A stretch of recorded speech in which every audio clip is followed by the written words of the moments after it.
Bangladesh securities and exchange commission বিএসইসির chairman Khandaker Rashed Maksud সহ 4 commissioner পদত্যাগ করেছেন। বৃহস্পতিবার সকালে অর্থ মন্ত্রণালয়ের আর্থিক প্রতিষ্ঠান বিভাগে পদত্যাগপত্র জমা দেন তারা। বিদায়ী বিবৃতিতে রাশেদ মাকসুদ বলেছেন, পুঁজিবাজারের অস্থির সময়ে তার দল কমিশনের নেতৃত্বের দায়িত্ব গ্রহণ করে।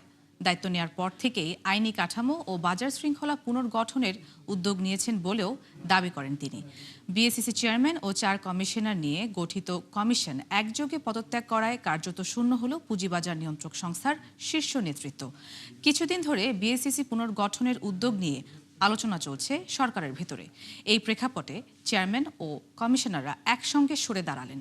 বিবৃতিতে রাশেদ মাকসুদ জানান, প্রায় 21 মাস দায়িত্ব পালনের পর ব্যক্তিগত কাজে মনোনিবেশ করতে সরকারি এই পদ থেকে সরে দাঁড়ানোর এই সিদ্ধান্ত।